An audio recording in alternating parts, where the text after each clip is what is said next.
Now broadcasting from beautiful downtown Tallahassee, it's Classic Movie Reviews with Snark. Welcome to today's show. My name is John. As always, you can subscribe to the show on iTunes or follow the links to social media in the podcast show notes. You can also go to snarkymoviereviews.com to read notes, bios, and other random movie thoughts. Remember, this show is completely free and independent. All I ask is that you jump over to iTunes and give me a review. Today's movie is The Buccaneer, 1938, directed by Cecil B. DeMille. I will go over the actors we have seen before first. Anthony Quinn played the role of Beulah, one of Lafitte's go-to pirates. Quinn was first seen in episode 31, Warlock, 1959. Beulah Bondi played the role of Aunt Charlotte. Bondi was covered in episode 53, It's a Wonderful Life, 1946. Evelyn Keyes had a very small role as Madeline. This movie was Keyes' first film. Keyes was introduced in episode 38, 99 River Street. Paul Fix had an even smaller role as a dying pirate. Fix was covered in episode 15, The Undefeated, 1969. Frederic March was cast in the role of Pirate Jean Lafitte. March was born in Racine, Wisconsin in 1897. March began his early career in banks, but in 1920 he was cast as an extra in a New York film. In 1926, he made his first appearance on Broadway. March began acting and had 87 television and movie credits. In total, he had 5 Oscar nominations. These films include The Royal Family of Broadway, 1930, Dr. Jekyll and Mr. Hyde, 1931, A Star is Born, 1937, The Best Years of Our Lives, 1946, and Death of a Salesman, 1951.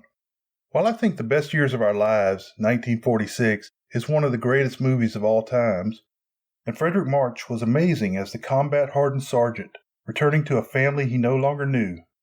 Many of his other roles are just as great.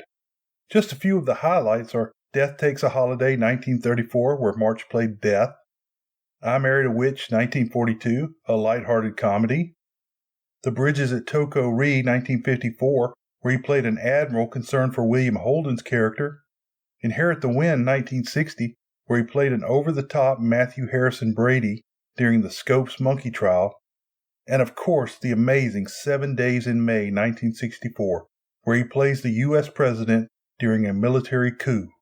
This great actor died in 1975 at the age of 77. Franciska Gaal played the role of the Dutch girl Gretchen. Gaal was born in Budapest, Austria-Hungary in 1904. She had 17 credits, including The Buccaneer, 1938, Little Mother, 1935, and The Girl Downstairs, 1938. She died in 1973. Akim Tamiroff played one of the most interesting roles, as Dominique Hugh, gunner of Napoleon. Tamiroff was born in Russia in 1899. At 19, he was selected to the Moscow Art Theater School. He began doing stage work, and by 1920 he permanently moved to the United States. He worked on Broadway until the early 1930s. He moved to Hollywood in 1932 and landed his first film role in OK America, 1932. Tamiroff specialized in roles of various ethnic backgrounds.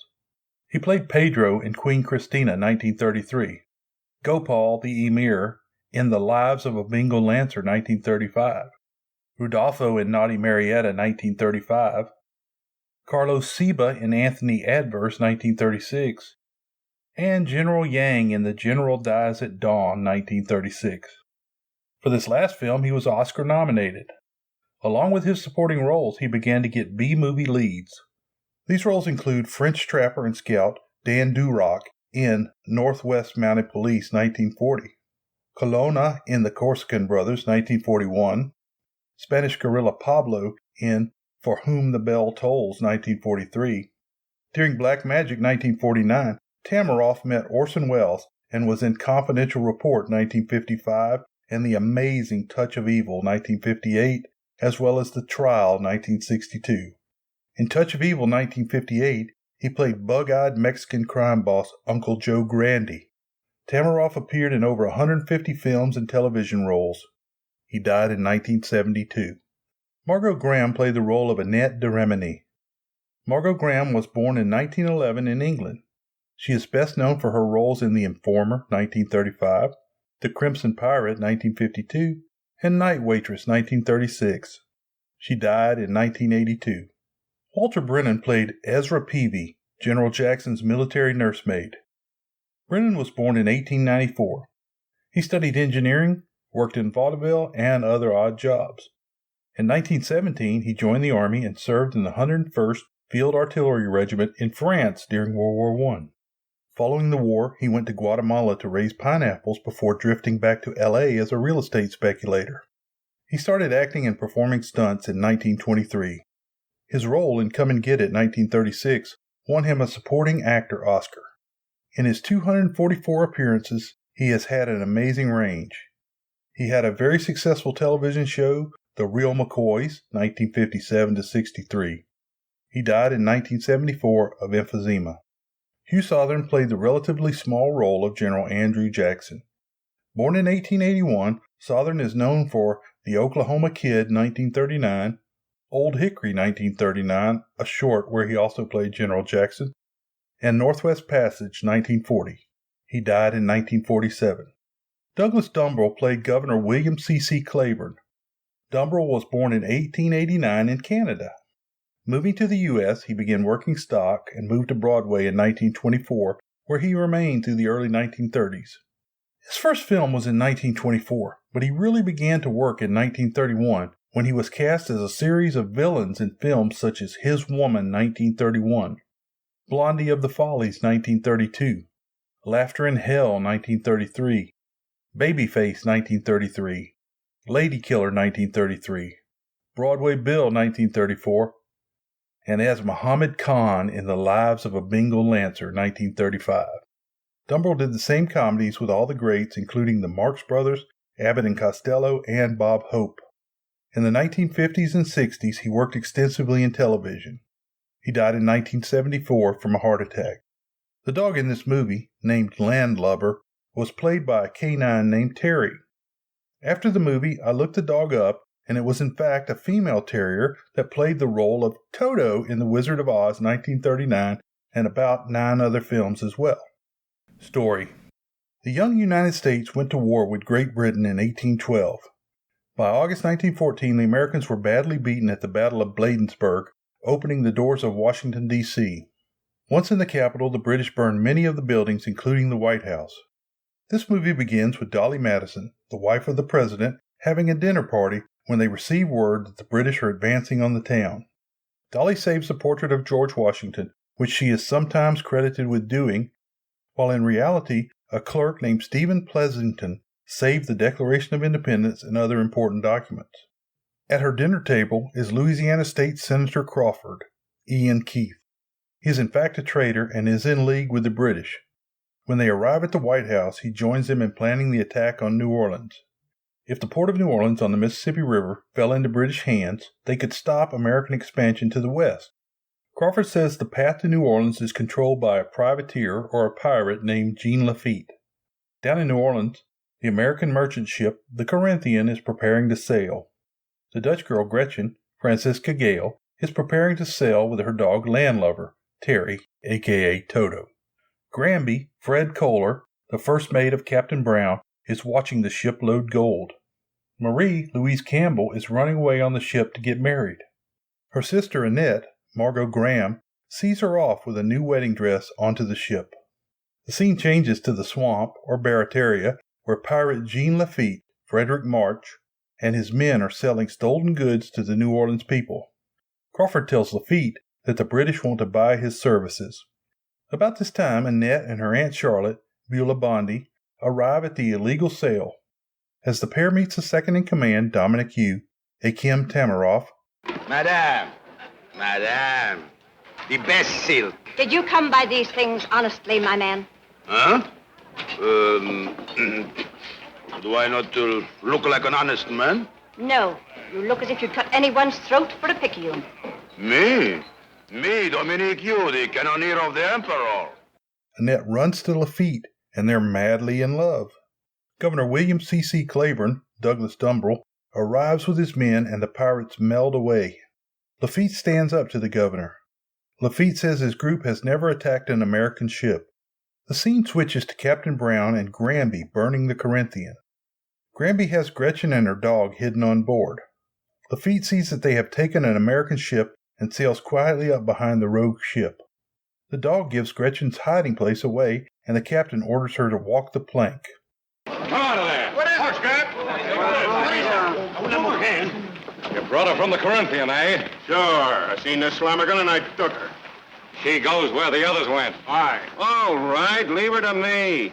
Leave nothing to you. She's got a tongue, ain't she? One tongue is as bad as 20 for us. One witness to that will hang us all. Lafitte picks her and the dog up from the sea. He and his crew board the rogue ship and capture the crew. He hangs Captain Brown on the spot, but only lets Grahame survive because he pulls the rope and Gretchen begs for his life. Belush, Anthony Quinn, shows up at the hanging. Lafitte takes Gretchen back to the pirate stronghold, Barataria, south of New Orleans. They hide all the goods in town, but many of the men want to kill her because she is a witness to the crime. Good morning, Mr. Captain. How are you today? I am well, thank you. But these men, they say I give them hand fever. Did you hear that? Yeah. A gentleman does not laugh at a lady. Dominique, she says you are not the gentleman. I have swim for you, boss. Thank you. No, I say to you. What makes you think I am not the gentleman? Your rings tell me. What do you know about the ring? 1 ring, it is a gentleman. 2 rings, it is a vain and foolish man. Over time, Gretchen endears herself to Lafitte. Later, the British come to Barataria and offer him a large sum to help in the coming attack. However, his love for Annette makes him choose to fight for America.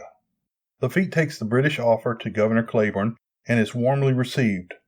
Claiborne summons the Defense Council, while Lafitte goes to visit Annette as a now respectable citizen. Aunt Charlotte tosses Lafitte out of the house. Meanwhile, the Defense Council, led by the traitor Crawford, vote to attack Barataria. As the happy pirates wave American flags and sing Yankee Doodle, American ships blast their home and defenses to bits. The pirates that are not killed or captured flee into the swamps. Lafitte and Gretchen end up in a pirogue together. Lafitte only wants revenge, while Gretchen wants Lafitte to marry her and go away. Dominique Hugh and Grahame are among the captives. Grahame joins Crawford in working for the British. General Jackson, Hugh Sothern, and his men enter New Orleans to mixed reviews. Someone told me they haven't flints enough for their muskets. So I've heard. It isn't an army, it's a rabble. There isn't a decent pair of boots among them. We ain't roosters. We don't fight at our feet. Crawford tells Jackson that he will surrender New Orleans. Jackson says he will kill Crawford first. Jackson retires to his office and Lafitte sneaks in with a pistol. Ezra Peavy, Walter Brennan, comes in and gets the drop on Lafitte. Lafitte tells them he has the much-needed powder and flints. They work out a deal for the supplies and the pirates to fight. The supplies are at Maspero's storehouse.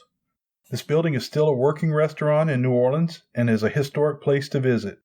As Lafitte and Jackson talk, a young French-speaking man comes to tell them that the British are at the de Villeray plantation. Jackson says they will hold at the Rodriguez Canal on Chalmette Plantation. Jackson pardons the pirates if they fight, and he agrees to give Lafitte a 1-hour head start. When Lafitte gets to the Cabildo jail, Crawford is leading Grahame out of the cell. Lafitte and Crawford fight a sword battle until Crawford is killed. Grahame is also strangled by the men in the cell. Thank you. Unlock the door. Ah, Grahame. Tarsus, let him go. I say, Tarsus, you held him a bit too tight. He's all through. Hey, Grahame, screw! Ain't that a shame? The pirates in jail are released and the other pirates pour out of the swamp, heading for the battle lines. This night-lit scene goes on for a long time with patriotic songs and heroic stances. Gretchen dresses as a powder monkey, a boy employed on a warship to carry powder to the cannons, and heads to the battle. Jackson is forming the lines at Chalmette for the Battle of New Orleans. The pirates come out of the swamp with the promised supplies and lots of fighting men. The British open the battle by firing Congreve rockets. It should not be a surprise that rockets were used in the War of 1812 because it's in the national anthem. Dominique Hugh can see where the cannon fire is coming from and fires his cannon, destroying the British battery. One thing that they got right in this movie is that the American line was formed from cotton bales which absorbed shot, while the British line was made of sugar barrels, resulting in a bad ant problem. The American rifle fire shoots down the British long before the Americans are in the range of the British muskets. After winning the battle, everyone back in New Orleans is happy. Dominique, Hugh, and Gretchen are waiting at Maspero's while everyone else has a victory ball for Lafitte. I will tell you, my little cockroach, how we fix that. You will marry Dominique, huh? Dominique, the great cannoneer of Napoleon. Jackson, you, the powder monkey, will marry me, the hero of the battle, and decorate me with a very big kiss. Hmm? You are a hero, Dominique. Yeah? You are my hero. Oh, my little pig. I love the boss. Oh. Gretchen finds the dress that Marie took on the Corinthian, and the pair head to the ball. Everyone is happy until Annette recognizes the dress. The harbor master also recognizes Gretchen. When her story breaks down under examination, Lafitte admits he is responsible. All the local men want to hang Lafitte. Jackson honors the 1-hour head start that he promised Lafitte.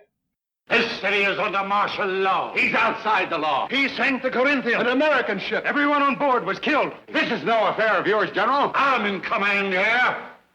Lafitte, are you responsible for the sinking of the Corinthian? I am responsible.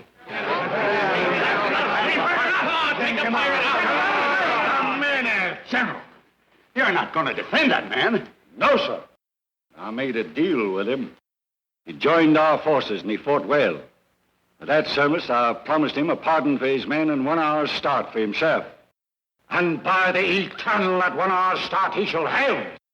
Lafitte and the pirates head to sea on the Raven with Gretchen as a stowaway. Gretchen pledges her love as the ship heads out. World-famous short summary, Country Girl lands a sailor through luck and circumstances. A few short notes. It is well known that Lafitte did not fight at the Battle of New Orleans, although Dominique Hugh, who was Lafitte's brother, was there. Lafitte and crew later established a pirate colony in Texas. It is believed that he died trying to capture a Spanish ship around 1823. The Battle of New Orleans can be visited at the National Park Service unit in Chalmette, Louisiana. If you enjoyed this week's show, please tell your friends, and if you really want to help, drop over to iTunes and give me a review. If you want to comment, recommend a movie, or just say hi, follow the links in the show notes to my site. Beware the Moors.